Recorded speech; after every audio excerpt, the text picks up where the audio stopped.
بعضی برادران سوال کردند که امروزها عدد بلاگرها خیلی زیاد شده است و بسیاری از جوانان به آن شوق و رغبتی دارند. پس آیا مشغول شدن به بلاگری در شریعت اجازت است؟ بله برادران و خواهران عزیز، این سوال خیلی مهم است. به نظر بنده بلاگر کسی را میگویند که هر گونه نوارها ثبت کرده در شبکه‌های اینترنتی میگذارد.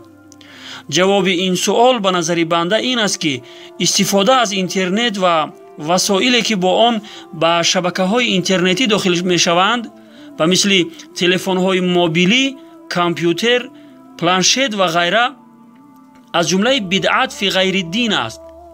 یعنی نوآوری هایی که در غیر امور دینی ایجاد شده است و مثل ماشین، هواپیما و غیره.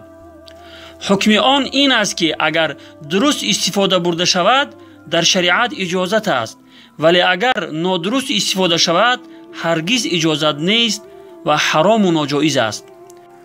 پس درست یا نادرست بودن کار بلاگری وابسته به چگونگی کار آنهاست.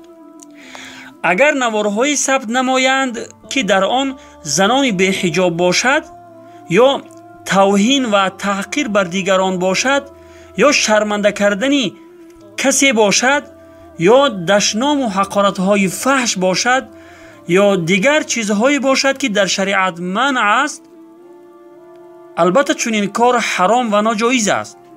چطوری که در نوارهای بلاگرهای تاجیک چنین چیزها را اکثرا دیده می شود که به خاطر زیاد شدن عدد تماشابینان نوارشان، یعنی به خاطر زیاد شدن پرسماتر نوارشان به چه کارهایی دست نمی زنند، صرف نظر از آن که این نوارشان شامل چیزهای حرام بوده با این کار خود به حیایی و به حجابی را پهن می کنند.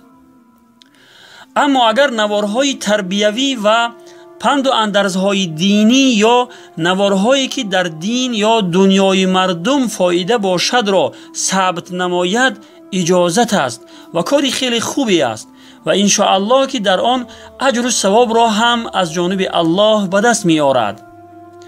این کار در جمله اصلاح مردم و فایده رساندن به مردم است که در قرآن عظیم الشان و حدیث های گوهربار پیامبر خدا صلی الله علیه و سلم فضیلت های بیشمار آن وارد شده است.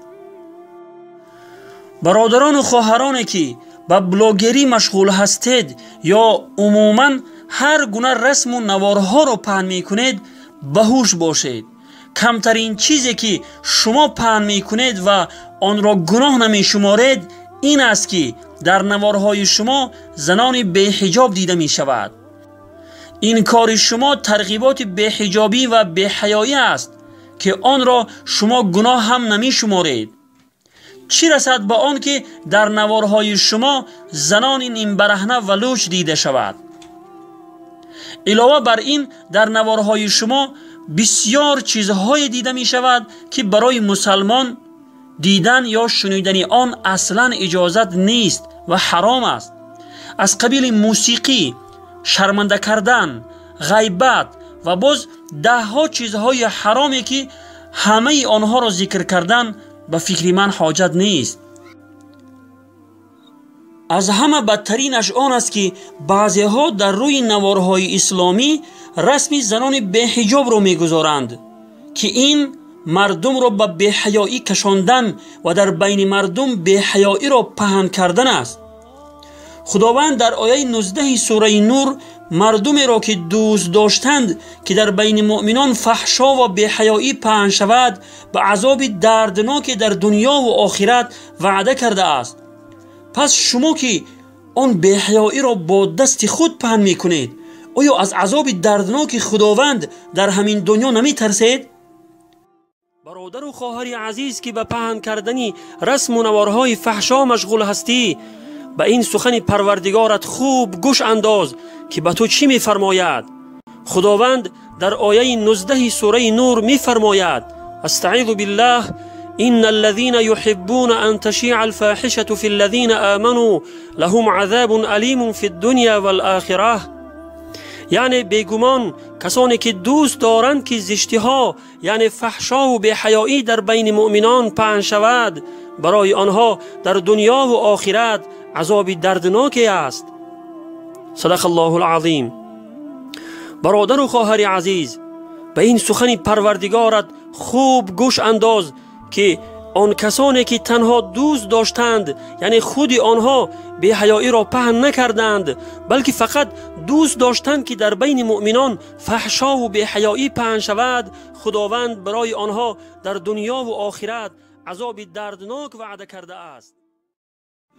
پس ای برادر و خواهر عزیز، پیش از آن که رسم یا نواری را پهن میکنی که در آن زنان بی‌حجاب است یا دیگر چیزهای حرام است، این را فراموش نکن که عذاب پروردگار دیر یا زود دامنگیرت می شود که در آن وقت پشیمانی سودی ندارد. خداوند همه ما را هدایت فرماید و از پهن کردن چیزهای حرام توفیق توبه نصیب فرماید. آمین یا رب العالمین و السلام علی من اتبع الهدى.